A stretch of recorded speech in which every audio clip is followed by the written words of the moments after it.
नील नदी के किनारे जब सूर्य उगता था तो उसकी सुनहरी किरणें रेत के अथाह सागर पर फैल जाती थीं।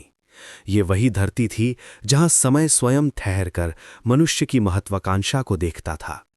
हजारों वर्ष पहले जब दुनिया के अधिकतर हिस्से अभी सभ्यता का अर्थ खोज ही रहे थे, तब मिस्र में एक ऐसा स्वप्न जन्म ले चुका था जो पत्थरों में ढलकर अमर होने वाला था। पिरामिडों का स्वप्न। मिस्रवासियों के लिए मृत्यु अंत नहीं थी, बल्कि एक नया आरंभ थी। उनका विश्वास था कि मृत्यु के बाद आत्मा एक और यात्रा पर निकलती है और उस यात्रा के लिए शरीर का सुरक्षित रहना अत्यंत आवश्यक है। इसी विश्वास ने जन्म दिया ममीकरण की कला को और उसी के साथ ऐसे भव्य मकबरों को जो समय की मार से शरीर और आत्मा दोनों की रक्षा कर सकें।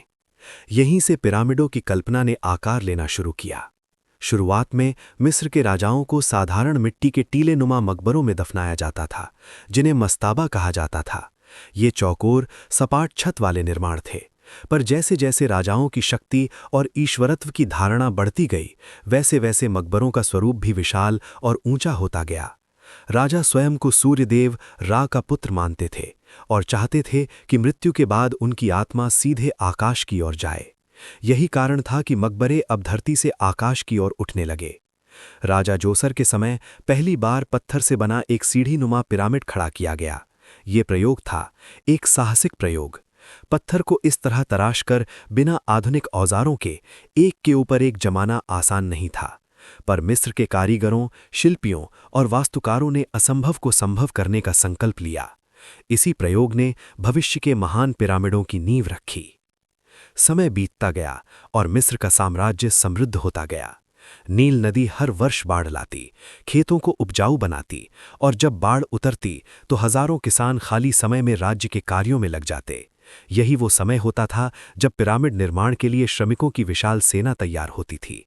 ये लोग गुलाम नहीं थे, जैसा कि लंबे समय तक माना जाता रहा, बल्कि राज्य द्वारा पोषित श्रमिक थे। उन्हें भोजन, वस्त्र और सम्मान मिलता था।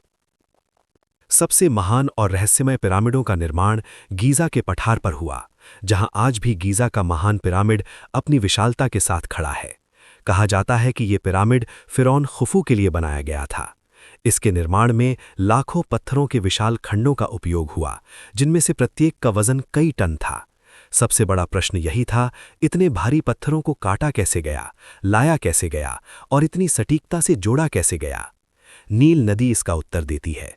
दूर दराज की खदानों से पत्थर काटकर उन्हें लकड़ी की नावों पर लादकर नील के रास्ते निर्माण स्थल तक लाया जाता था। नदी केवल जलधारा नहीं थी, बल्कि मिस्र की जीवन रेखा थी। व्यापार, कृषि और निर्माण तीनों उसी पर निर्भर थे। पत्थर जब किनारे पहुंचते तो उन्हें लकड़ी के स्लेज पर रखकर रेत पर खींचा जाता। आज के वैज्ञानिक प्रमाण बताते हैं कि रेत को गीला किया जाता था ताकि घर्षण कम हो और भारी पत्थर आसानी से खिसक सकें। निर्माण स्थल पर कार्य एक सुव्यवस्थित प्रणाली के अंतर्गत होता था। कुछ लोग पत्थरों को तराशते, कुछ उन्हें ढोते, कुछ ढलान नुमा रैंप बनाते और कुछ केवल माप तौल और दिशा का ध्यान रखते। पिरामिडों का चारों दिशाओं उत्तर, दक्षिण, पूर्व और पश्चिम से लगभग पूर्ण रूप से संरेखित होना आज भी वैज्ञानिकों को चकित करता है। बिना कंपास के, बिना उपग्रह के, केवल तारों और सूर्य की छाया के सहारे ये कार्य किया गया। रात के समय आकाश में तारों की गति को देखकर दिशा निर्धारित की जाती थी। मिस्र के पुजारी और खगोलविद इस कार्य में निपुण थे। उनके लिए पिरामिड केवल मकबरा नहीं था, बल्कि एक पवित्र सीढ़ी थी जिससे आत्मा तारों के बीच देवताओं तक पहुंच सके। यही कारण था कि पिरामिडों के भीतर संकरे मार्ग, गुप्त कक्ष और विशेष कूण बनाए जाते थे। जैसे जैसे पिरामिड ऊंचा होता जाता, वैसे वैसे रैंप भी बढ़ाए जाते। ये आज भी बहस का विषय है कि रैंप सीधे थे, घुमावदार थे या आंतरिक थे, पर इतना निश्चित है कि ये कार्य पीढ़ियों तक चला। एक फिरौन ने नींव रखी, उसके पुत्र ने निर्माण जारी रखा और उसके बाद आने वालों ने उसे पूर्ण किया। ये केवल एक राजा का स्वप्न नहीं था, बल्कि पूरे साम्राज्य का साझा प्रयास था। निर्माण के दौरान श्रमिकों के लिए अस्थायी नगर बसाए जाते थे। वहां रोटी, बियर, प्याज और मछली जैसे खाद्य पदार्थ उपलब्ध कराए जाते थे। खुदाई में मिले अवशेष बताते हैं कि श्रमिकों को अच्छी देखभाल मिलती थी, क्योंकि स्वस्थ श्रमिक ही इस दैत्याकार कार्य को पूरा कर सकते थे। चोट लगने पर उनका इलाज किया जाता था। ये सब संकेत देते हैं कि ये दास्ता नहीं, बल्कि संगठित श्रम था। जब पिरामिड का मुख्य ढांचा पूरा हो जाता तब उस पर चिकने चूना पत्थर की परत चढ़ाई जाती जो सूर्य के प्रकाश में चमकती थी। उस समय पिरामिड सफेद और दमकते हुए दिखाई देते थे, आज की तरह खुरदुरे नहीं।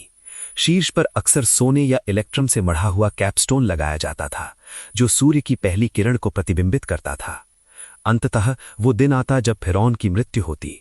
उसके शरीर को ममी बनाकर पिरामिड के गुप्त कक्ष में रखा जाता, साथ में खजाना, भोजन, मूर्तियां और ग्रंथ, ताकि परलोक में उसे किसी चीज की कमी ना हो। प्रवेश मार्ग को बंद कर दिया जाता और पिरामिड सदा के लिए मौन हो जाता, एक पत्थर का साक्षी जो समय से लड़ने के लिए खड़ा था। हजारों वर्ष बीत गए, साम्राज्य गिरे, धर्म बदले, भाषाएं मिट गईं, पर पिरामिड खड़े रहे। रेत ने उन्हें ढकने की कोशिश की, लुटेरों ने उन्हें तोड़ने की कोशिश की, प्रकृति ने उन्हें घिसने की कोशिश की, पर वे अडिग रहे। वे केवल पत्थर नहीं थे, वे मानव इच्छा शक्ति के स्मारक थे। आज जब हम पिरामिडों को देखते हैं तो प्रश्न केवल ये नहीं होता कि वे कैसे बने, बल्कि ये भी होता है कि मनुष्य ने इतना विशाल स्वप्न क्यों देखा। शायद उत्तर यही है कि मनुष्य सदा अमर होना चाहता है, कभी नाम से, कभी कर्म से और कभी पत्थरों से। मिस्र के पिरामिड उसी इच्छा की सबसे ठोस अभिव्यक्ति है।